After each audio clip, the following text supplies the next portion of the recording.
Hey guys, tonight we travel back, not just a few centuries, not even a few million years, but over 4.5 billion years. To the terrifying moment the Earth was born. You're not going to a place. You're going to a chaos. A flaming, shrieking, spinning chaos. You awaken, and instantly, you feel it. There's no solid ground beneath your feet. Because there are no feet. There's no air in your lungs. Because lungs haven't been invented yet. There's just heat, weight, and motion. You exist inside a half-formed planet, molten to the core, stitched together from cosmic leftovers and meteoric tantrums. Earth isn't Earth yet. It's more like a stellar tantrum with gravity. The space around you is filled with debris. Not dust, boulders. Giant slabs of rock the size of cities slam into each other with the grace of drunk giants. Every few minutes, the impact of another asteroid adds a fresh wave of destruction. Think of it as the universe's version of Extreme Home Makeover, if the tools were hammers the size of Texas.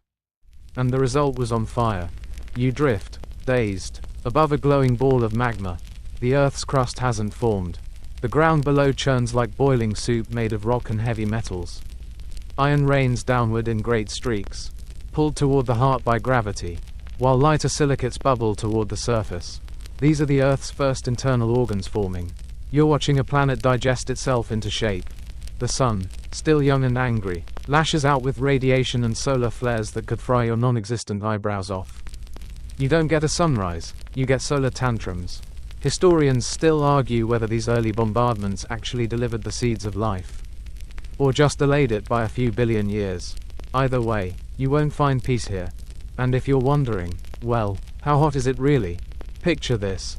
Aluminum has a melting point of around 660 degrees Celsius. On this version of Earth, you could pour aluminum like water. Surface temperatures dance around 1.500 degrees Celsius to 2.000 degrees Celsius.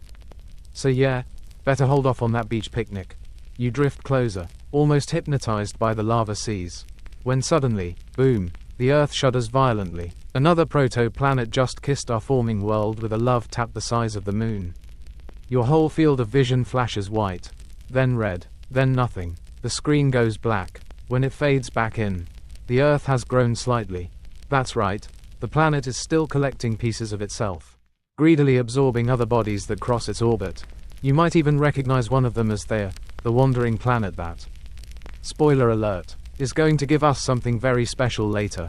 But for now, it's all heat, fusion, and chaos. The very idea of a day doesn't exist yet. Earth spins faster than it does now, maybe a full rotation every 6 hours. The years are shorter, the sky is a blur, and time feels broken. You try to count a minute, but minutes haven't been invented. Time here is measured in craters and collisions. A quick joke for your sanity, if you think traffic in LA is bad. Imagine trying to drive through this planetary freeway. Somewhere deep inside this fury, something amazing is happening. The iron core is sinking and solidifying. It doesn't look like much, but this small act is setting up the magnetic field that will one day protect Earth from solar radiation. You don't feel it yet, but the seeds of survival are already being sown, by chance. Gravity, and heat. Meanwhile, in the sky, or what you hope is sky, you can make out colors you've never seen before. Not because they're alien, but because they literally don't exist in your spectrum yet. The gases swirling in the upper atmosphere, mostly hydrogen, helium, ammonia, methane, create auroras and storms that look more like hallucinations than weather. A lightning bolt the size of Manhattan streaks across the horizon, and it doesn't even get noticed. That's how loud everything else is. Historians still argue whether this phase was technically a planet yet. Some call it pre-Earth. Others insist Earth was born the moment the crust cooled. But let's be honest, if your insides are still soup and your sky is falling every 10 minutes, you're probably not ready for your first birthday party. Down below, the crust is trying to form. Trying, like pancake batter that keeps burning on one side and turning back into goo. You see a section of surface harden, bubble, crack, and then vanish again under a flood of lava. It's a deadly game of trial and error. And you're floating somewhere in all this, watching the great cosmic rage room slowly settle into something that might one day be called Earth. So, before you get comfortable, take a moment to like the video and subscribe, but only if you genuinely enjoy what I do here. And let me know in the comments, what country are you watching from? And what time is it where you are right now? Now, dim the lights. Maybe turn on a fan for that soft background hum. And let's ease into tonight's journey together. The first thing that hits you, if it hasn't already, is the air. Or rather, the absence of anything you'd dare call air. The atmosphere of early Earth isn't something you breathe.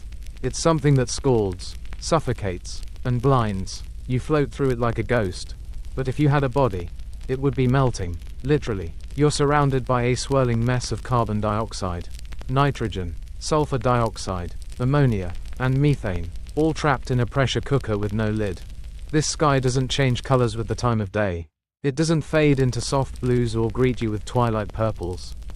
No, this sky burns, glows, flashes, and screams. The sun is an angry white eye, unfiltered by ozone, and thanks to volcanic outgassing, massive clouds of ash swell like toxic blankets, blotting out the heavens one moment and disappearing the next.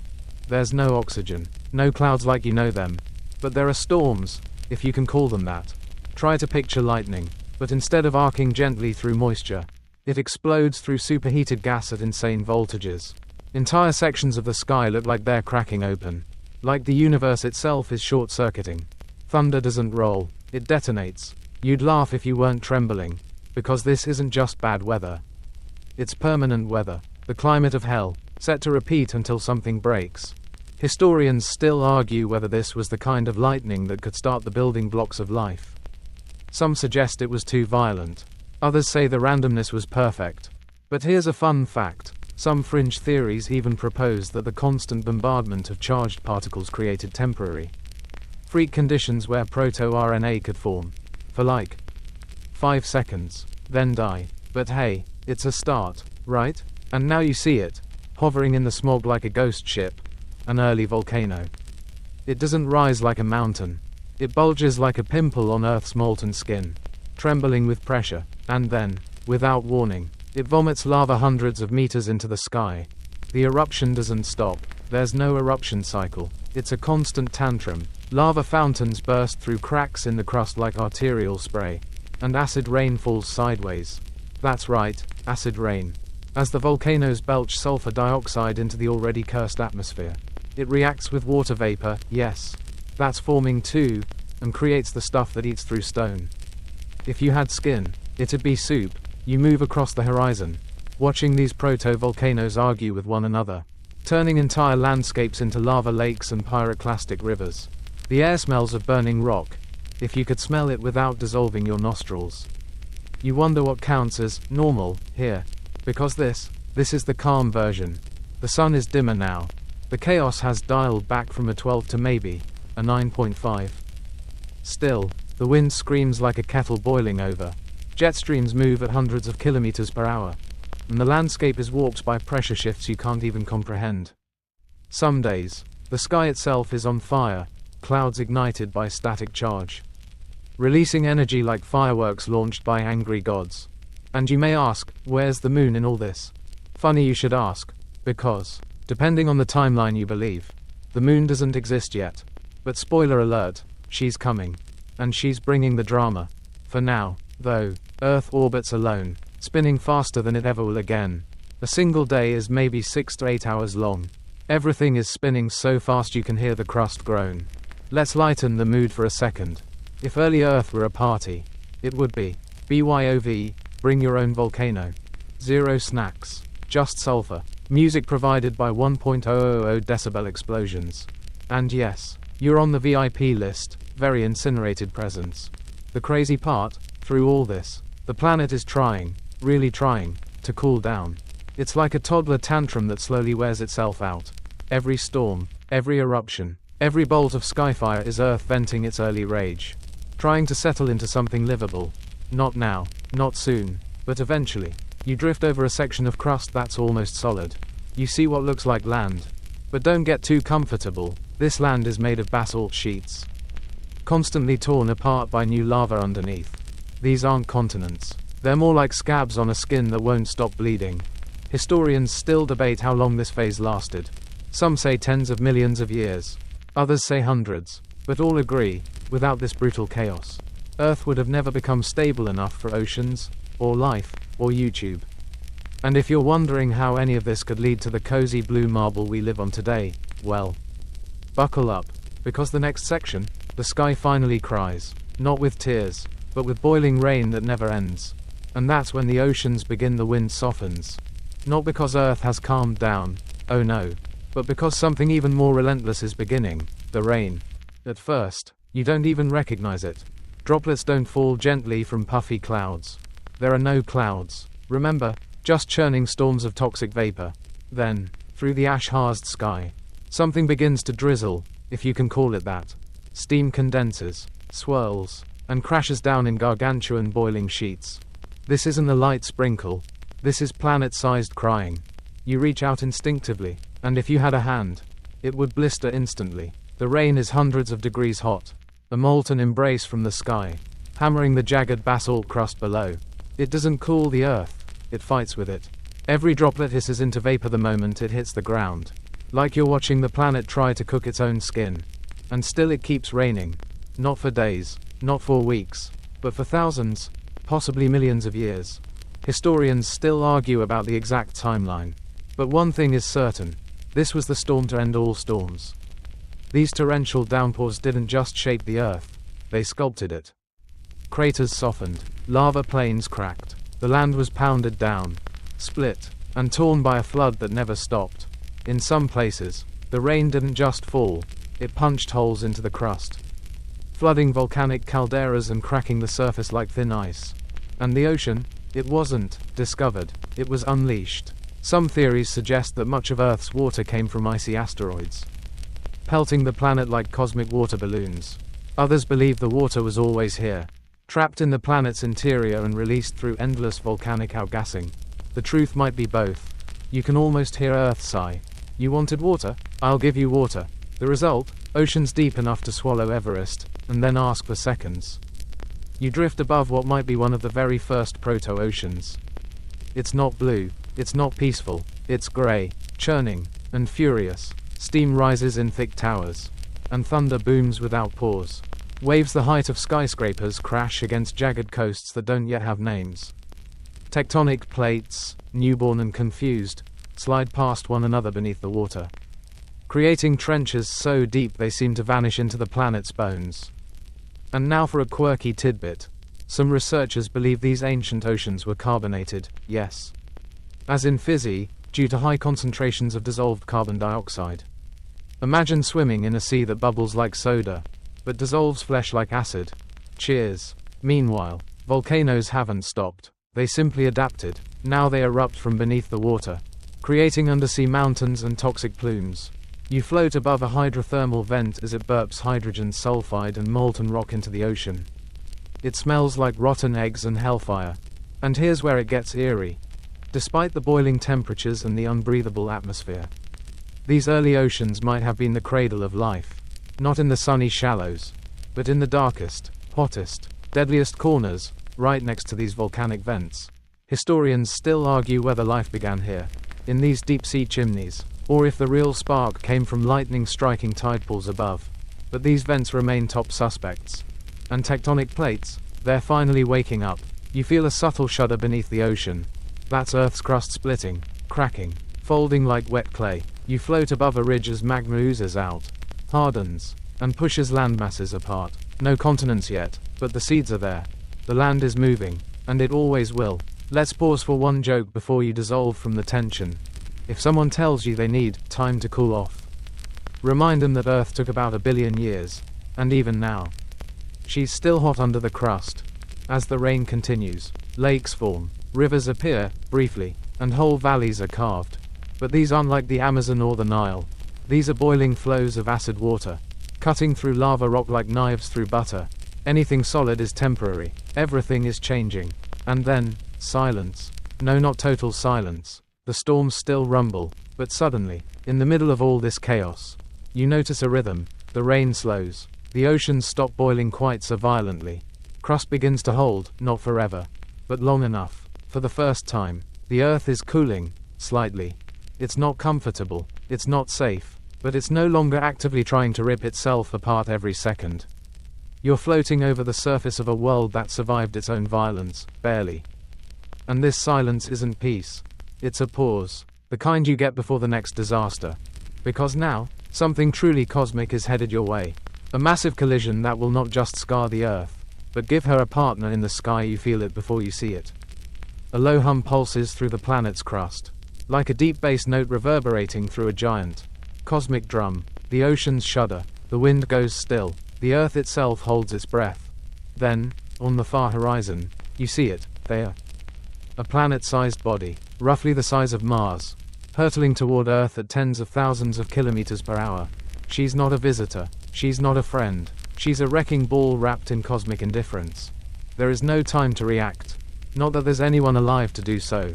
You simply hover there, helpless, as the inevitable unfolds. Impact. Thea doesn't hit Earth. She blends with it in an explosion so violent, so universe-bending, that everything you've seen before, boiling oceans, sulfur storms, lava tsunamis, feels like child's play. The Earth's surface crumples like foil. Molten rock splashes into orbit. Mountains vanish in an instant. The impact blasts a chunk of Earth clean into space, scattering glowing debris around the planet in a shimmering halo of fire and dust. Historians still debate the angle of impact. Was it a direct, crushing blow, or a glancing hit that shaved the planet's surface like a cosmic cheese grater? Either way, the result is the same: devastation, and something beautiful born of ruin. Because that debris ring, it doesn't just vanish. Over time, maybe a few years, maybe a few decades, it begins to coalesce. Dust sticks to rock, rock to boulder, boulder to mass, and before long, you see it rise, the moon. It's not the serene, glowing orb you know today. It's a raw, red, molten ball, still half-formed, glowing like a coal in the night sky. But it's ours, forged in violence, a twin born of trauma. And suddenly, the Earth is not alone anymore. There's something poetic in it, isn't there? Out of one of the most catastrophic events in planetary history, the thing that gave us tides, stability, and even the length of our days was born. The moon becomes a cosmic counterweight, helping Earth settle into a more stable spin, reducing the chaos just enough for life to get a chance someday. Now here's a weird fact. Some of the moon's rocks are chemically identical to Earth's mantle, suggesting a shared origin, but traces of Thea, still missing. Did she vanish completely? Was she absorbed into Earth's core? Historians still argue whether Thea survives as a ghost inside the Earth, or if her remnants orbit silently above us every night. The impact didn't just create the moon, it reshaped the Earth entirely. You can almost feel the planet groaning as its axis tilts, as its spin wobbles, as molten rock floods across the globe once more. The crust, barely solid, shatters in places. Volcanic activity explodes. Tectonic activity surges. The surface is remixed like a scrambled egg on high heat. And as for those early oceans, they don't disappear, but they do retreat in terror.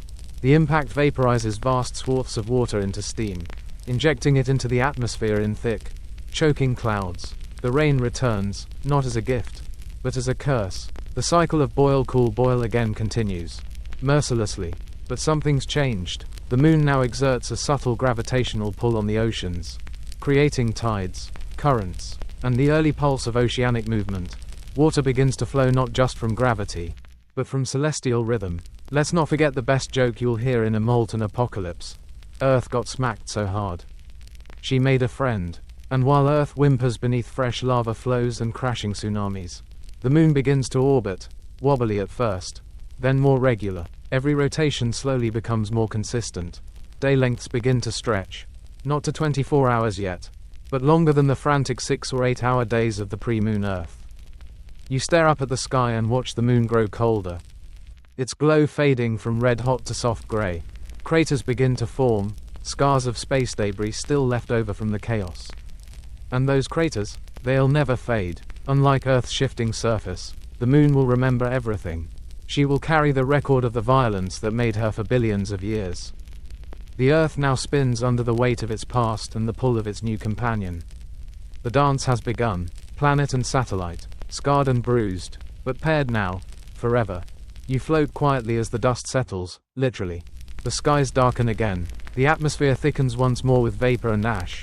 But it's different now. The chaos has direction. The violence has rhythm, and that means evolution can begin. You probably won't survive the next chapter, either. Just saying. Because continents are coming next. And they do not arrive peacefully. You float over the battered surface of a planet still glowing in parts. Steam rising from every crack. And the moon, a fresh wound in the sky, watches from above like a solemn witness. The Earth has a new scar, a new partner, and soon, new land. But don't expect peaceful meadows or rolling hills just yet. No green, no grass. What's coming are primordial monsters of rock, the first continents, and they don't arrive with grace. They rise like ghosts and die just as fast. You feel the tremors first. Deep, low, grating movements echoing from beneath the crust. Earth's outer shell, once mostly liquid, is now solidifying unevenly, forming thick rafts of rock that float atop the fiery mantle below.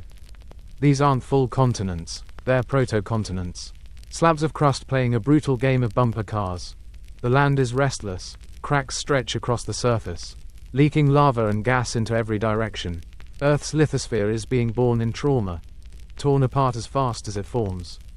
You drift over a forming craton, one of the earliest building blocks of the continents we know today, and it's massive. Jagged and unstable. One minute it's there, the next, swallowed whole by molten upsurge. Historians still argue whether this crust formation began 4.4 billion years ago or much later.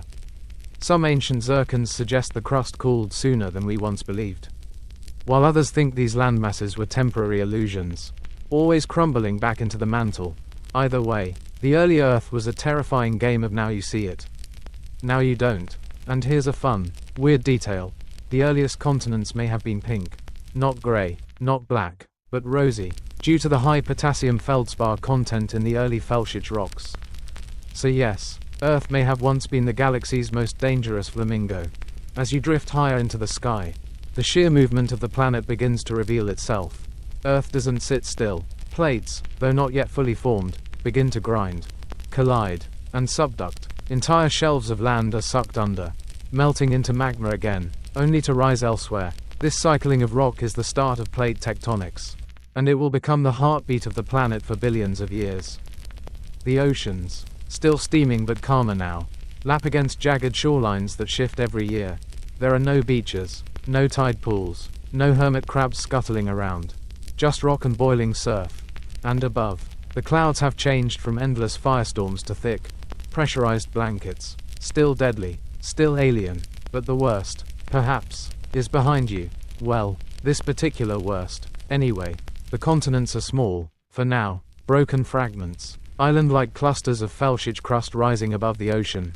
They float atop the basaltic underlayer like rafts on lava. They crash into each other, scrape, merge, and pull apart. Nothing stays for long. And then, you see it. A collision. Two chunks of proto-continent slam together, hard enough to form mountain ranges the size of small moons. The crust buckles, folds, and explodes upward in a fury of stone. These aren't the Alps. These are raw, jagged monsters, high, unstable, and crumbling at the edges. You might think, okay, cool, Earth's building up now. But the truth is, every time something builds, something else is buried. These collisions shove rock layers deep into the mantle, creating pressure chambers that will one day become volcanoes, mineral deposits, and geothermal vents. One humorous thought amid the chaos. Early Earth was basically a high-stakes rock stacking competition where every participant is blindfolded and drunk on magma.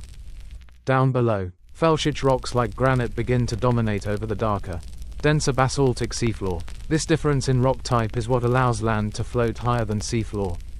The continents are quite literally lighter, giving them just enough buoyancy to rise and stay risen, at least for a while. The moon above continues to tug gently at the oceans, encouraging tides, and by extension, erosion. For the first time, rivers form, not stable ones, but furious, hyperacidic torrents that tear through soft stone like chainsaws. They cut valleys, they move sediment, they leave scars, and slowly, ever so slowly, the idea of permanence starts to emerge. Not peace, not stability, but something holds. A chunk of land doesn't sink. A mountain doesn't crumble immediately. A river finds a path and, shockingly, follows it twice. Historians still debate whether these early continents had names. Well, not names per se, but classifications. Some call them Ur, Valbara, or Kenorland, imagined supercontinents of the far past, each more speculative than the last. Were they real, or stitched together by geological guesswork? The debate continues. But what's not debated is this: without continents, there is no life. Without land above water, the chemical mixing required for biology doesn't happen. Without erosion, there are no minerals in the ocean. Without mountains, there is no atmosphere cycling. The continents don't just shape the world, they enable it. And speaking of enabling, the next chapter takes us deep into Earth's hidden, molten heart. Because while the crust has been throwing tantrums, the core has been quietly powering everything from below. The crust beneath you seems still, solid, even. But that's a lie, because down below, past the bubbling magma chambers and jagged tectonic seams, lies Earth's hidden heart, the core. And tonight, you're going in. You descend slowly, slipping through cracks in the young crust, past lava tubes that roar like subway tunnels, down into regions untouched by light since the planet formed. The air is heavy with pressure you can't feel but know. Even in your ghost-like state, the weight here is psychological, immense, ancient, absolute. As you go deeper, the stone around you glows faintly with geothermal energy. It weeps heat. Faint pulses of red and orange flicker across surfaces like the walls are breathing. The crust gives way to the mantle, a thick, swirling ocean of hot rock. Not molten like lava, but plastic and slow-moving. It moves at the pace of continents, inches per year, yet with the force to move entire worlds. Historians still argue whether mantle plumes were active this early. But something is rising from below, massive columns of heat that punch through the mantle, crack the crust, and give birth to supervolcanoes. The Earth is literally cooking itself from the inside out. And then, deeper still, you find it, the outer core. A vast ocean of liquid iron and nickel, glowing orange and silver, swirling in loops and spirals the size of continents. It doesn't roar, it hums, a deep, rhythmic pulse like a planetary heartbeat. Here's a fact to cling to. This molten metal sea spins faster than the planet itself. It's responsible for something you can't see but rely on every day, Earth's magnetic field. You wouldn't know it in the darkness, but this turbulent layer generates a dynamo effect. Liquid iron, moving under pressure, generates electricity. That electricity, in turn, creates magnetism, and that magnetism, it's the shield, the only thing protecting future life from being fried by solar radiation. Without it, Earth would be just another dead, scorched rock like Mercury or Mars. Here's a quirky tidbit. The magnetic poles have flipped, many times, throughout Earth's history. Scientists estimate over hundreds of reversals, sometimes lasting thousands of years. No, your compass won't spin like a blender, but it would get very confused. You continue downward, and the liquid gives way to something solid. The inner core. This is the most pressure-packed region of the entire planet. Temperatures reach up to 5.700 degrees Celsius. As hot as the surface of the sun. But unlike the outer core, this region stays solid, not because it's cooler, but because the pressure is so intense. The atoms literally can't move. It's like being crushed into order. The inner core is slowly growing, crystallizing outward as the Earth cools. Every second you linger here, more iron freezes into solidity. Over the next billions of years, this process will subtly change the planet's rotation, its magnetic strength, and even its geological rhythms. Historians still debate whether this solid core existed from the beginning or formed later. One fringe theory suggests it didn't form until 1 to 1.5 billion years ago, meaning much of early Earth's history happened without the inner core's stabilizing presence. If true, that means the planet's earliest chaos happened with even less internal balance than today. Above you, the mantle churns with convection currents, powered by heat rising from the core. These invisible rivers push the crust around, triggering earthquakes, birthing volcanoes, shaping continents. You start to realize something. The core isn't just a ball of heat. It's a source of story. It's why the land moves. It's why the planet breathes. It's why we're not sterilized by cosmic radiation every Tuesday. And fun fact, if you ever find yourself at the center of the Earth, for whatever absurd reason, your weight would technically be zero. You'd be pulled equally in every direction, floating in a death-warm womb of iron and gravity. But don't get too cozy. You're not staying here, because something above is stirring. The atmosphere, once a haze of poison and flame, is changing, not into something safe, not yet, but into something new. The surface is exhaling, again and again, and the sky is beginning to breathe. Time to return to the surface. You rise slowly, slipping back through the layers of earth like smoke rising through cracks in an old house. The molten glow of the outer core fades behind you. The crushing weight lessens. The mantle churns quietly below, still stirring the planet's surface like a slow-boiling stew. And then, finally, you breach the crust once more. But something's changed. The air, if you can call it that, feels thicker. Still toxic, yes. Still lethal to lungs, skin, and every ounce of life as we know it. But now, it's different. You take in your surroundings. And for the first time, the sky is trying to become a sky. It's messy. Earth's atmosphere has been a chaotic cocktail from the beginning. Hydrogen, helium, ammonia, methane, carbon dioxide, sulfur gases, all the greatest hits of "don't breathe this." And now, thanks to relentless volcanic outgassing, it's getting denser, heavier, and oddly, a bit more structured. You drift through rising plumes of gas that smell like rotten eggs and bad decisions. Massive volcanoes belch columns of steam and ash kilometers into the air. It looks like Earth is smoking its own atmosphere into existence. And this is the wild part. It's working. All this volcanic exhale is forming the building blocks of a more chemically complex sky. Water vapor from boiling oceans. Carbon dioxide from magma. Ammonia and methane from deep within the mantle. The cocktail is still deadly. But it's stable, for now. And that, for this planet, is progress. Historians still argue about how quickly Earth's secondary atmosphere formed. But it's widely believed that without these early eruptions, Earth would never have developed the necessary gases to even dream of supporting life. And speaking of dreams, let's talk about clouds. They don't look like the ones you know. These early clouds are monstrous, dark, and pulsing with internal lightning. Towering columns of steam twist like tornadoes on steroids. Ash clouds stretch from one horizon to the next. When they roll, the land below vanishes into night. When they break, they rain fire. Still, the formation of clouds marks a new phase. For the first time, the planet is engaging in atmospheric cycling. Hot gas rises. It cools. It condenses. It falls. Rain doesn't just fall in chaos now. It follows patterns. Even if those patterns would terrify any meteorologist. Here's a quirky little fact to float on. Early Earth's skies may have been orange or pink at times, not blue, due to the density and content of atmospheric particles. So while the ground was melting your shoes, the sunsets might have looked kind of romantic. In a deadly, apocalyptic sort of way. Down below, the first sedimentary rocks begin to form. That might not sound exciting, but it's huge. These rocks are created when water moves across land, carrying particles and depositing them in layers.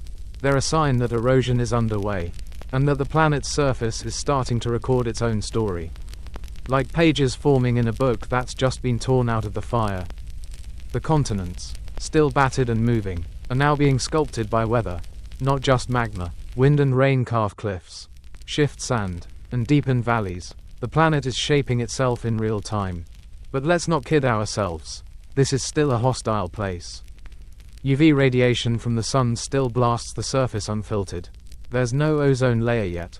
Anything resembling life that dares peek its head out from the water or the cracks is instantly sterilized.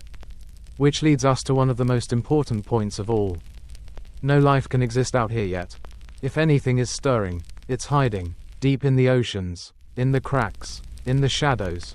But that's the setup. Earth is doing the prep work. Like a chef with a wild idea for a new recipe. The planet is gathering the ingredients: water, rock, atmosphere, temperature gradients, chemical energy. And now, it's time to cook. Historians still argue whether lightning played a critical role in what comes next. Was it the electric bolt that turned amino acids into proteins? Or just a flashy side effect? Regardless, the atmosphere is now capable of holding those charges, creating violent storms that might just give the right jolt at the right time. And there's another voice in this debate: space. Some fringe scientists believe Earth was seeded with complex organic molecules from comets or meteorites. Meaning that while Earth built the kitchen, space delivered a few key ingredients. If that's true, Earth wasn't just born in fire and chaos, it was gifted potential from the stars. But before life can start, the skies must stabilize just a little more. The clouds must cool, the pressure must balance, the chemical soup must thicken. And deep below the surface, something beautiful is happening. Crystals, not just pretty ones. We're talking zircons, quartz, feldspar, the first minerals that will anchor Earth's crust, guide tectonic activity, and eventually become the nutrients in your bones and the screens on your phone. Up here, though, the sky glows dull red, the clouds swirl in slow-motion tantrums, and the air hisses, quietly, ominously, like it's thinking about what to do next. Spoiler alert. It's thinking about life. You're hovering just above a land that finally has a shape. The earth has pulled itself together. Barely, but something new is taking center stage now. And it's not fire, not wind, not rain, it's crystals. You descend toward a plain of jagged stone. Still hot to the touch but no longer molten. The lava rivers have slowed. The sky no longer rains acid every hour. Instead, under all that heat and pressure, the very molecules of Earth have started arranging themselves into precise, elegant patterns. You land beside a vein of zircon, a tiny, gleaming survivor. These are some of the oldest minerals ever found on Earth.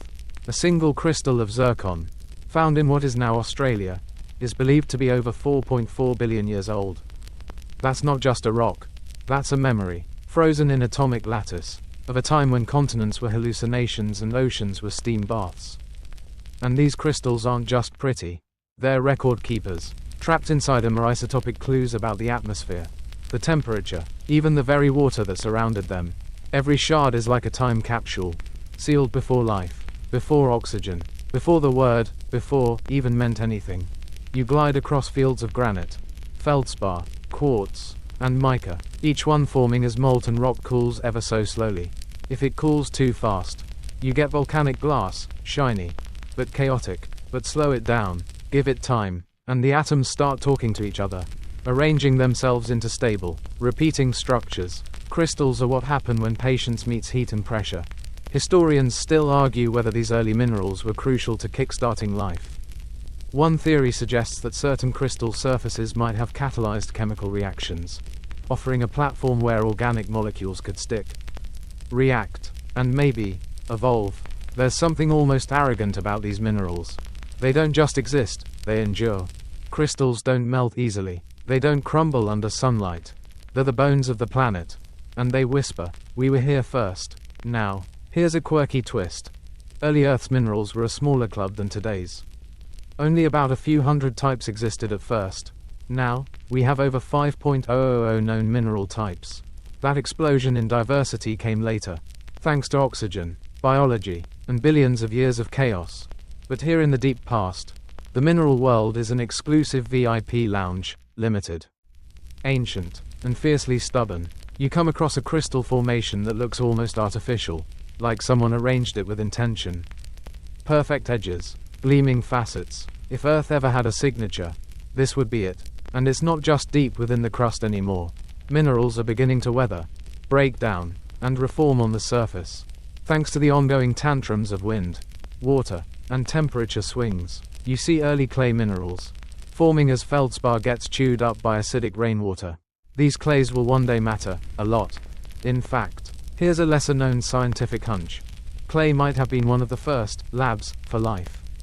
Its fine sheets and sticky texture could have held onto fragile organic molecules long enough for them to link up, replicate, or mutate. Think of clay not just as mud, but as Earth's first petri dish. You keep moving and pass through layers of metamorphic rock, stone that's been cooked, crushed, and reborn. These rocks tell a different story, not of fire, but of transformation, of what happens when minerals are trapped in the brutal intersection of pressure and heat. Reshaping without ever melting. It's not destruction, it's reinvention. Somewhere, lightning cracks, not in the way it used to. This bolt forks gracefully across the sky, illuminating a crystal ridge like a cathedral-stained glass window. It's bizarrely peaceful. Earth is still dangerous, still deadly, but this moment feels different. And as the lightning fades, you feel the planet settle. Not perfectly, not permanently, but enough. The crust no longer behaves like soggy paper. The mantle's temper has cooled. The sky, though still poisonous, has begun rotating through predictable cycles.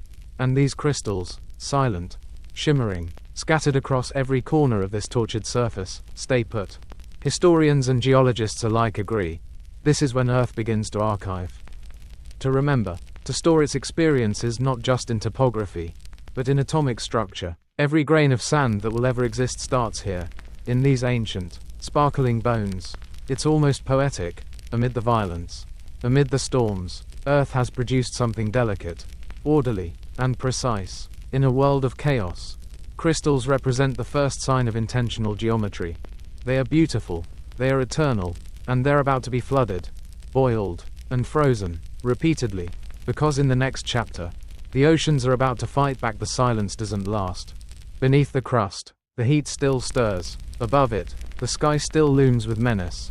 And in between, the oceans, those vast, steaming reservoirs of ambition, begin to move. Not with grace, but with vengeance. You hover over a coastline that didn't exist a few 100,000 years ago. Because coastlines now change with every breath. The seas rise, crash, retreat, and come back boiling. This is no gentle tide. This is a war between water and stone.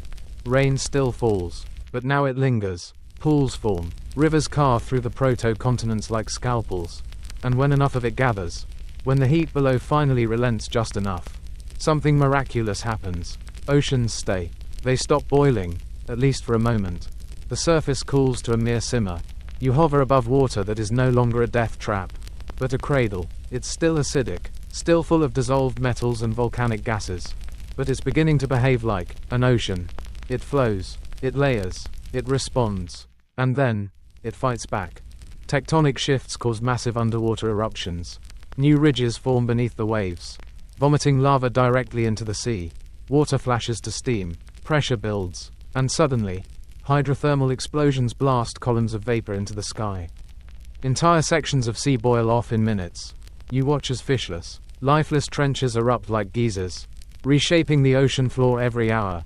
If you're looking for peace, look elsewhere. But if you're looking for the primordial battleground where chemistry and chaos flirt, this is it. Historians still argue whether the first truly stable ocean appeared around 4.0 billion years ago or if it took longer. Some isotopic signatures suggest liquid water lingered earlier than expected. Others argue any early ocean would have boiled away repeatedly, making stability a laughable word. You know what? They're all right, because this ocean isn't stable. It's obsessive. It refuses to disappear. You drift over a trench, thousands of meters deep, and feel the pull. This is where pressure mounts, where minerals swirl, and where hydrothermal vents spew nutrients into the water like fountains from hell. They hiss, they boil, and they might just be the cradles of life. Let's talk about those vents.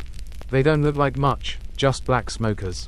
Chimney-like formations belching chemicals into the water. But those chemicals include hydrogen sulfide, methane, and iron compounds. In these swirling clouds, molecules bump, stick, react. Temperatures soar near the vent. But just a few meters away, it's cold and dark. That's a gradient. And in science, gradients mean opportunity. Some fringe scientists even propose that RNA-like molecules began forming here. Assembling not by chance but because the conditions demanded it. Like ingredients falling into the right bowl at the right time. Mixing themselves. And the ocean, it holds it all together. Despite its fury, it creates pockets of possibility. Tide pools near volcanic shorelines bubble with early chemistry. The salinity begins to rise. Minerals dissolve. The sea becomes a chemical soup, thick with potential. Here's a quirky tidbit. Early Earth oceans were likely green, not blue, colored by the high concentrations of dissolved iron and other minerals. They glowed eerie under the dim, reddish light of the young sun, like the planet was covered in liquid jade. Storms sweep across the waves now, but you notice a rhythm. The moon's gravitational pull has finally coaxed the oceans into a tide cycle. Water rises, recedes, repeats. That motion begins to create zones, intertidal areas, deep trenches, shallow basins. Every zone has its own temperature, chemistry, and mood. And you float above it all, watching the sea attack and retreat. Entire cliffs crumble into the surf. Volcanoes rise from the depths and collapse back into watery graves. But amid the chaos, sediment starts to settle. Tiny particles of clay, ash, and mineral dust drift downward, layering on the seafloor. This is the beginning of oceanic memory, sediment cores that will one day tell stories of extinction, evolution, and ice ages. But right now, they are clean slates, waiting for something to write on them. The continents, they're taking a beating. The oceans lap at their edges day and night, stealing rock, redistributing it, reshaping the land. You can practically hear the crust sigh. I just formed, and now you're cutting me again. It's a rough relationship, but a necessary one, because without erosion, without sediment, without this brutal reshaping, life never gets its beach to crawl out onto, never gets its minerals, never gets its nutrients. The ocean isn't just a force of destruction, it's a sculptor. One last joke before the next existential spiral. If you ever feel like your life is in chaos, just remember Earth took hundreds of millions of years to calm down enough to hold a puddle. And now, with oceans that persist, with minerals that stay, with a crust that holds, you start to feel it. Calm. Just for a moment. The fires dim, the lightning pauses, the water ceases to boil. You hover in the silence, knowing something extraordinary is about to form in the shallows, in the vents, in the cracks. Protocells. In the next chapter, Earth doesn't just fight for survival. It flirts with life. You hover over a tide pool. Not a picturesque one, no starfish, no seashells, no gentle wavelets curling over smooth sand. This one is more like a bubbling cauldron, tucked between sharp black rocks and frequently blasted by gusts of sulfur-laced wind.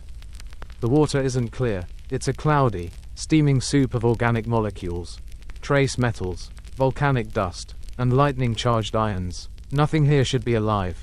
And yet, something is trying. At the edge of one puddle, a bubble forms. It wiggles, shifts, breaks apart. Not exactly a life form, not yet, but it's no longer just chemistry either. It's somewhere in between. This is what scientists call a protocell, a collection of molecules enclosed in a membrane, behaving as if it wants to be something more. The Earth has been through fire, storms, and smashing collisions. Now it's whispering, let's try something weird. These early membranes are fragile. They form when fatty acid chains randomly assemble into bubbles. They trap water, they trap molecules. Sometimes, they pop instantly. Other times, they linger, long enough, maybe, for reactions to start happening inside them instead of randomly in the water around them. Historians still argue about where protocells first formed. Was it in deep-sea hydrothermal vents, where gradients of heat and mineral-rich fluids gave life a chemical playground? Or was it in warm, shallow pools like the one you're watching now, fluctuating with day and night? Evaporation and rainfall, helping drive the reactions forward. Either way, you're looking at Earth's first attempts at organization. No DNA, no metabolism, no reproduction, but something is trying to become. You can almost hear the molecules hissing. Almost. Here's a strange little side note. Scientists have recreated protocell formation in labs using only basic compounds like lipids, amino acids, and water. Under the right conditions, they form spontaneously, without any enzymes or instructions. It's like life wants to happen. You float downward toward a patch of seafoam where microscopic clumps of RNA-like strands may be floating. These aren't alive, but they store information, they fold, they interact. If any of them gain the ability to copy themselves, even clumsily, then evolution has its first chess piece. The tide crashes, mixes the puddles, and sends half of them tumbling away. No matter, Earth is patient. Across the seafloor, hydrothermal vents belch black clouds into the water. In those clouds, a new experiment is taking place. Mineral walls within the vents trap molecules, concentrating them. It's like nature's first test tube, except the test tube is made of iron sulfide and is hotter than your oven. In these confined spaces, chemical gradients are everywhere. Positive ions meet negative ions. Heat meets cold. Acid meets alkali. It's all random. It's all unstable. And that's exactly why it works. One protocell grabs hold of the vent wall and splits into two. Not because it's trying, but because the pressure and chemistry force it to. Most of these early pseudo-cells die instantly. Some last seconds, a few minutes, and maybe, just maybe, one lasts long enough to make a mistake that changes everything. It forms a strand of RNA inside its membrane, and that strand makes a copy. Not perfect, not even good, but enough. Replication has begun. Historians still argue whether RNA came first, or if it was simpler peptides, or even clay-bound reactions that triggered life. The RNA world hypothesis is still a front-runner. But every new theory peels back another layer of uncertainty. All we know for sure is that somewhere, somehow, replication began, and replication means evolution, and evolution means competition. The protocells begin to change, not deliberately, but because the world demands it. Some are more stable in salt water, some cling better to surfaces, Some trap more molecules inside. Over time, and by time, we mean millions of years, these primitive blobs become slightly less useless. They still pop, they still fail, but now, they leave behind descendants. And one day, one of those descendants will be you. Let that settle for a moment. You, sitting here now, listening to this bedtime horror story, are the result of 4 billion years of experimental goo that didn't give up. And here's a joke to lighten the existential load. If your life feels like it's falling apart, just remember, protocells literally had no brain, no plan, and no help, and they still made it.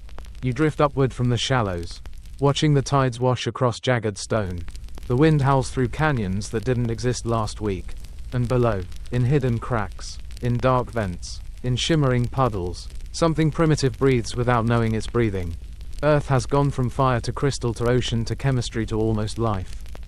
And now, in the next chapter, something's going to try to eat oxygen, and get betrayed in the most toxic way possible. You linger above the ocean's surface, still green, still acidic, still pulsing with heat and chaos, but somehow, quieter, not peaceful, but no longer violent. A waiting room, a lab, a low simmer before the next boil. Down below, things are moving. Microscopic life, simple, ancient, stubborn, has started to claim the sea. These aren't animals, not even plants. They're prokaryotes, cells with no nucleus, no ambition, just raw chemistry wrapped in a membrane, doing what they were accidentally built to do: survive and multiply. They eat minerals, sunlight, sulfur, heat. They copy themselves until they mess up. And those mess-ups, sometimes, work better than the originals. And among these tiny survivors, one group is about to ruin everything. Enter cyanobacteria. These microscopic rebels are about to commit the most backhanded betrayal in Earth's history. They figure out how to take sunlight, water, and carbon dioxide, and turn it into energy. Nice, right? Well, the waste product of that reaction is oxygen. And at this point in Earth's story, oxygen is poison. You float through shallow seas glowing faintly green with cyanobacteria mats.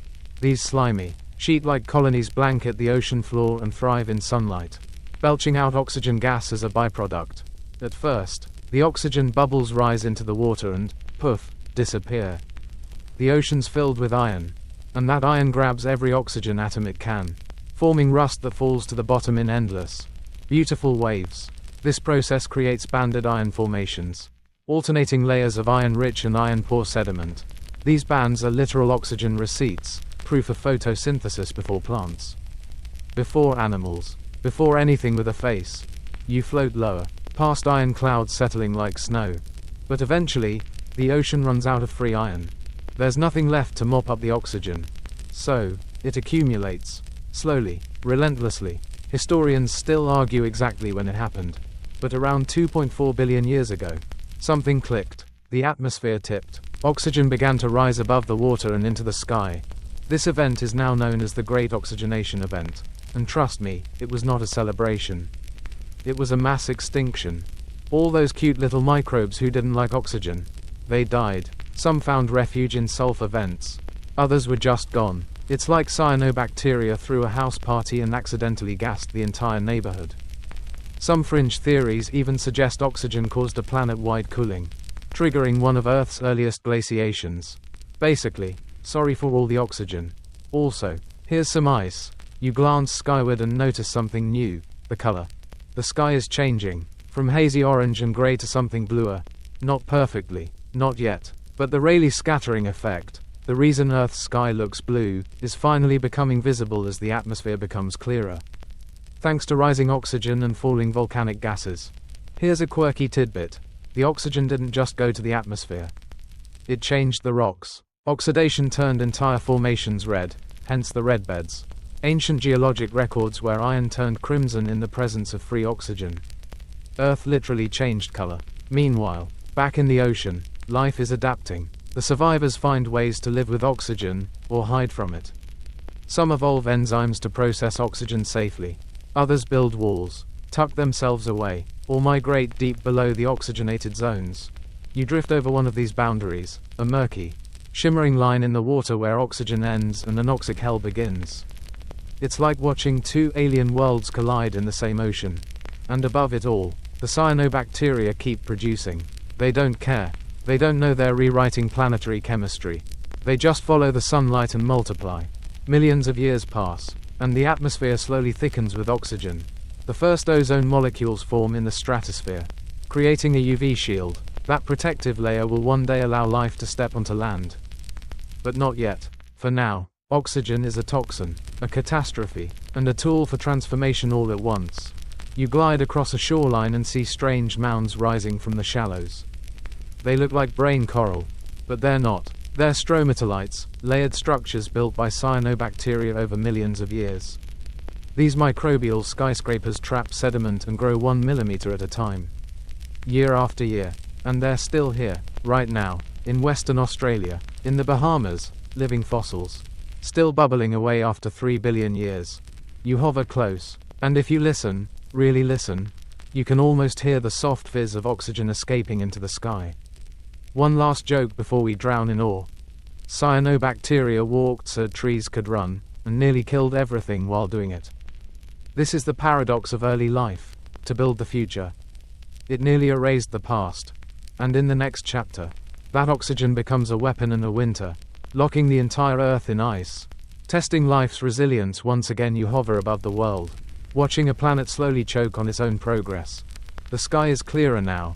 The light of the sun, once filtered through poisonous haze, cuts through with a sharper glow.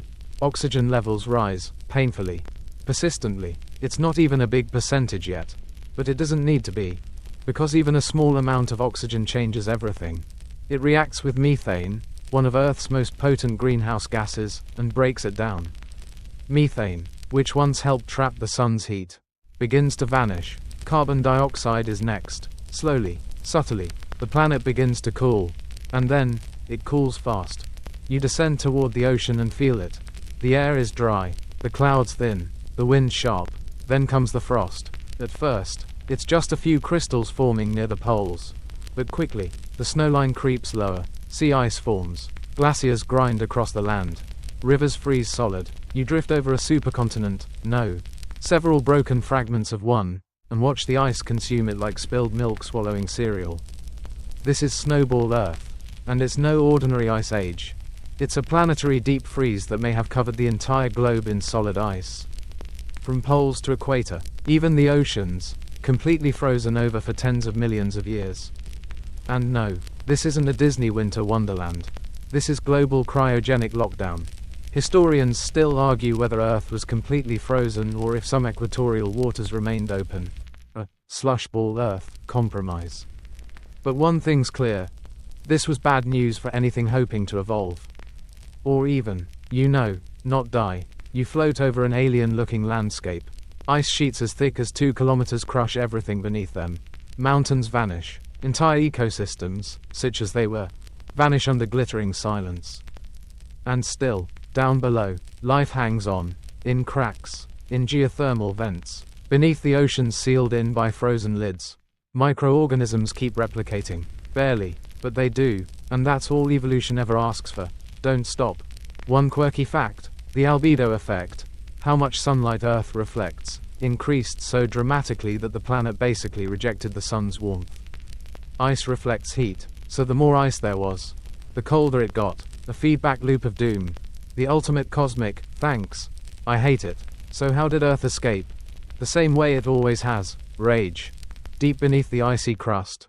Volcanoes never stopped. They pumped carbon dioxide into the atmosphere for millions of years. And because there were no oceans to absorb it, they were sealed in ice. That CO stayed. Eventually, enough greenhouse gases built up to overpower the reflectivity of the ice. And then, the thaw. You don't see it at first, but you feel it. The wind shifts. The frost begins to crack. Sunlight hits darker ground and stays. Glaciers fracture with deafening roars. And meltwater floods the world. It's not a gentle spring. It's a planetary flood of biblical proportions. You watch icebergs dissolve, oceans boil in sudden greenhouse bursts, and continents weep their weight in meltwater. The land reshapes, sea levels surge, and life, it breathes easier, kind of, because that oxygen, still dangerous, still reactive, still making survival a gamble. But now, for the first time in Earth's entire history, the conditions above the surface are becoming tolerable. The sky is no longer death incarnate. The atmosphere contains enough ozone to deflect ultraviolet radiation. The seas are oxygenated just enough to support more complex reactions. Nutrients, ripped from glaciers, delivered by runoff, flood the oceans and trigger blooms of microbial life. Earth emerges from its icy tomb transformed. You float above it and see what looks like a plan. Plate tectonics grind continents into new alignments. The climate balances, unsteadily, but better than before. Day length is now around 20 hours. The moon has drifted further out. Tides stretch and pull like breath. The planet has rhythm. Here's your joke for the day. Earth got so cold it took millions of years in a volcano-powered sauna just to defrost. And the result? A world ready for something bigger. Cells are about to become more complicated. Chemistry more ambitious. Evolution more bold. But not without sacrifice. Because as oxygen becomes part of the story, it doesn't just threaten, it empowers. Cells will learn to harness it, to metabolize with it, to build with it, and from that leap, everything you know, everything, begins to stir. In the next chapter, deep inside the oceans, cells team up, get organized, and prepare for the first evolutionary arms race in history. The world is warmer now, warmer than it's been in a long time. The glaciers have retreated like tired soldiers. The oceans are rich with minerals from the great melt. Oxygen swirls through the water, unpredictable but available. The stage is set, and somewhere in the shallows, in the dark, quiet corners of this recovering Earth, cells begin to scheme. You drift downward into the sea, past shimmering cyanobacteria mats and through plumes of nutrients stirred by underwater currents. Something is different. A new kind of life pulses here, larger than microbes, slower to divide, and far more ambitious. These are eukaryotes, cells with a nucleus, with membranes, with compartments inside. That may not sound exciting, but it's like going from a tent to a house. One of these cells drifts by, lazy and round, full of strange inner machinery. It wasn't born, it was assembled. Historians still argue about how. One major theory is called endosymbiosis, and it's as wild as it sounds. Picture this: one primitive cell swallows another, maybe by accident, maybe as food, and instead of digesting it, they make a deal.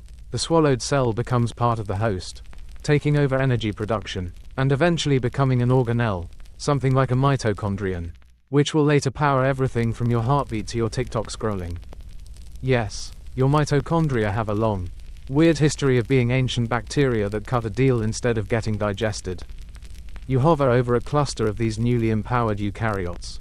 They're awkward, clumsy, but capable. Some are learning to move with tiny hair-like structures. Others are figuring out how to eat, not just absorb molecules, but actively hunt. And then, like a rumor that won't die, you see something incredible.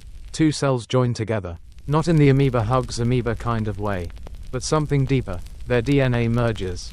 They form a partnership, and when they split again, the offspring are different. They carry traits from both parents.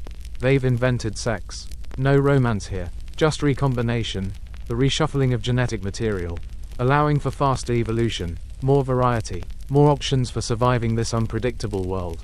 And that means something crucial. Natural selection accelerates. You float through the water as eukaryotes divide, die, and mutate. Some form colonies, groups of cells that stick together instead of drifting alone. A few of these colonies start specializing. One group handles movement, another handles food, another defense. This is the blueprint for multicellular life. Here's a quirky tidbit to consider. The first truly multicellular organisms may not have been animals or plants at all, but slime molds, weird, cooperative creatures that could behave like a single organism, until they didn't. Still, something is brewing here, something persistent, organized, curious. You drift near a cliff wall covered in microbial mats that look thicker than before. Inside, some cells are glowing faintly. These are early algae, already experimenting with more efficient photosynthesis, working side by side with other cells in symbiotic relationships. Historians still debate whether multicellularity evolved once or many times. Some evidence suggests it was an accident that stuck. Others believe it was inevitable. Either way, Earth has crossed another threshold. Life is no longer content with single-celled survival. It wants structure. You hover near a small, worm-like creature, a cluster of specialized cells that moves with purpose. It responds to light. It flees from threats. It's no longer just reacting to its environment. it's interpreting it. And in that moment, a boundary falls. Life isn't just surviving anymore. It's learning. It's testing structures. It's building bodies. It's developing eye spots, tails, filters, no bones, no brains, but motion, direction, behavior. One last joke before we explode into evolution. This is the part of Earth's history where cells looked at themselves and said, "You know what would be crazy? More of us, stuck together forever." And so they did. And in the next chapter, that choice will trigger the most insane explosion of life the planet has ever seen. A sudden, inexplicable burst of complexity, of limbs, of eyes, of predators. The Cambrian is coming, and it's bringing teeth. You're drifting now through the calm before the chaos. Earth is humming along with oxygenated seas, multicellular organisms, and primitive algae waving gently in the light. It almost feels like things have plateaued, like life might stay small and soft forever. But life has other plans. Because what happens next isn't gradual. It's not slow. It's not subtle. It's sudden, explosive, and utterly bizarre. Welcome to the Cambrian explosion, a moment in Earth's history when evolution seems to hit the gas pedal with both feet and then pour rocket fuel on it. You're about to witness the biological Big Bang. And it starts in the sea. You hover above the Cambrian Ocean, roughly 541 million years ago. It looks familiar and alien at once. Clearer water, warmer currents, more stable climates, and then, movement, everywhere. Small creatures dart past you with eyes, actual eyes. They twist, spin, dive. Some have armor, some have tentacles, some are just walking faces. You're not hallucinating. This is real. One of the first things you see is Trilobite City. These iconic arthropods, like armored beetles on rollerblades, skitter across the ocean floor in massive herds. Their segmented bodies and compound eyes make them the early kings of motion. And they come in dozens of shapes and sizes. But that's just the warm-up. Above them swims Opabinia, a nightmare of a creature with 5 eyes and a flexible claw on its face. It moves with undulating flaps and scans the sand like a vacuum with trust issues. It's weird. It's wonderful. It's 100% Cambrian. And over there, lurking in the gloom, is Anomalocaris, one of the first apex predators. It looks like a shrimp that saw the future and hated it. Circular mouth like a blender, frond like swimming lobes. It darts in and swallows prey whole. Everything else runs when it shows up. Historians still argue why the Cambrian explosion happened. Was it the rise of oxygen? A genetic threshold? The evolution of eyes and predation? Or was it just time? 4 billion years of building blocks finally lining up? No one knows for sure. But here's a quirky possibility. The evolution of hard parts, shells, spines, armor, might have kickstarted a feedback loop of attack, defend, evolve, repeat. It was the world's first arms race. And suddenly, being soft got you dead. And so, evolution sprinted. You glide over coral-like structures, early sponges, and worm things with bristles. Some creatures filter feed, others burrow, some float like balloons, others hug the floor. Life is filling every ecological niche it can find. And the kicker? Almost every major animal group we know today, arthropods, mollusks, chordates, even early vertebrates, has a Cambrian ancestor. It's like the blueprints for everything got drawn at once. You pass by Pichia, a small, almost nothing-looking fish-like sliver. But this creature carries a notochord, the first primitive backbone. Without it, there's no spine, no vertebrates, no you. Let that sink in. Your back pain can be traced to a 2-inch noodle with ambition. Above you, sunlight filters deeper now, thanks to clearer skies and thinner clouds. Photosynthetic plankton dance in the shallows, fueling the food chain from the bottom up. Algae bloom in massive sheets. Oxygen production is no longer an accident. It's a business. Life gets competitive. There's speed, camouflage, intelligence, well, sort of. You see a creature that literally plays dead. And another that changes color when threatened. The Cambrian is full of trial and error. And Earth is keeping the receipts. But not everything survives. The fossil record shows entire branches of the tree of life that sprouted and then vanished. Creatures too weird, too niche, too unlucky. They came, they crawled, they failed. Still, the diversity here is staggering. In a few million years, barely a blink, Earth went from microbial mats to a full-on alien zoo. One joke before we swim too far. The Cambrian was basically Mother Nature's throw spaghetti at the wall phase, and it turns out a lot of spaghetti had teeth. And you float in silence, watching it unfold, knowing that everything beyond this point, dinosaurs, birds, mammals, humans, springs from this riot of invention. But there's one more transformation coming. Not of creatures, of the land, because life is about to crawl ashore, and everything will change. You hover just above the waterline now, where the Cambrian chaos ripples and churns below. But your attention is shifting, upward, toward the jagged coastlines, the quiet beaches, the rock-strewn tidal flats. For billions of years, Earth's land has been nothing more than scenery, bare, lifeless, pounded by storms and carved by wind and rain. A canvas waiting, eternally empty, until now. Something is stirring at the shoreline. It begins small, always small, filmy. Green mats of algae creep across moist rocks. They shimmer when the tide pulls back. Fragile, yes, but they hold on. And day by day, over millions of years, they advance. You drift lower and see lichens, strange symbiotic alliances between fungi and photosynthetic partners, colonizing stone. They are the first landlords of the land, breaking down rock with acid, slowly building soil with their own decay. They're not flashy, but they're the front line of invasion. And then, the plants arrive. Not trees, not even mosses, just primitive, rootless green stalks, clinging to the damp like survivors of a shipwreck. They don't grow tall, they don't flower, but they photosynthesize, they pump oxygen, and they stay. Historians still argue whether this landward migration began in the late Cambrian or crept in through the Ordovician. The fossil record is fuzzy, but one thing is clear. Life wanted out of the water. Why? Maybe UV radiation was less threatening thanks to a developing ozone layer. Maybe nutrients on land were too good to resist. Maybe the competition underwater got too brutal. Whatever the reason, biology started taking steps, sometimes literally. Because not far behind the algae come the animals. You float over a tide pool as a trilobite-like creature claws its way into the mud. It gasps, it twitches, and then it retreats. But a few don't. A few find a way to endure the air. Some develop gills that hold moisture. Others limb-like extensions to drag themselves short distances. These are the pioneers, early arthropods, millipede ancestors, crustacean cousins. You watch one disappear under a rock, then emerge again with a mouthful of algae. It works. And so, the invasion continues. Inland, plants grow bolder. They develop vascular tissue to move water through their bodies. Some grow taller, absorbing more light. Spores spread across the wind.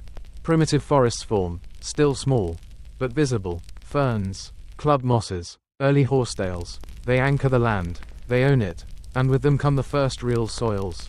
Alive with microbial life. With worms. With fungus. The earth breathes differently now.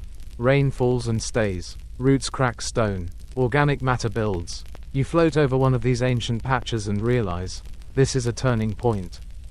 Earth has always cycled between extremes. Fire, ice, silence, chaos. But this is progress with memory. Organisms shape the environment, and the environment shapes them in return. A feedback loop of innovation. And then, movement. You squint. Something slithers through a rivulet and vanishes into the reeds. That was a vertebrate. A primitive, lungfish-like creature, with stubby fins and eyes on top of its head. It doesn't walk, but it pushes. Between tides, it drags itself from pool to pool, gasping through air-exposed gills. Not quite amphibian, not quite fish, but close enough. You know what's coming.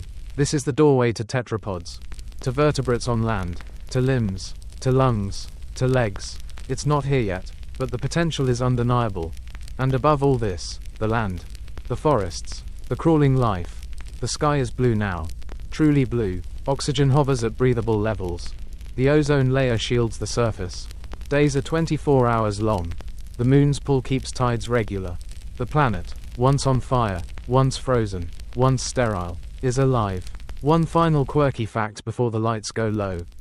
Earth didn't just evolve life, it was remade by it. Without plants, there's no soil. Without soil, no ecosystems. Without oxygen, no complexity. The planet has been sculpted by its tenants. And speaking of sculpting, the next few 100 million years will bring dinosaurs, mammals, flowers, humans, machines, and cities. But those stories belong to another time. For now, let's return to this shore, where the sea breathes against the land. And the earth, once terrifying and merciless, now cradles the earliest roots of everything you've ever known. Let's rest here for a moment. Let the world be quiet again. You're floating now in the stillness of twilight. The roar of the early earth long behind you. The volcanoes have calmed. The lightning has faded. The seas, once boiling and furious, rise and fall in quiet rhythm against rocky shores. What was once fire and chaos has become rhythm and breath. A world once ruled by randomness now ticks with cycles and seasons. Above, stars blink softly through a newly blue sky. The moon, birthed in violence, glows gently overhead, guiding the tides as it always will. The air, once poison, is sweet with the breath of green things. Still learning how to grow taller, stronger, deeper, you glide across a mossy coastline where fern-like plants sway in the wind. And tiny creatures scurry between shadows, unaware of the cosmic effort that brought them here. That brought you here. Every drop of ocean, every gust of wind, every stone beneath your feet is part of this massive, improbable, horrifyingly beautiful experiment we call Earth. You've seen the core, the crust, the storms, the floods. You've watched life spark from nothing, grow eyes, sprout legs, and begin to shape the land itself. And it all started with fire, with chaos, with a planet that didn't care if anything survived, and yet, something did. So now, as you settle back into your bed, let that silence wrap around you. Let it remind you that chaos can give way to order, that fire can birth form, and that even in the darkest, hottest, most violent corners of the universe, life finds a way. Good night.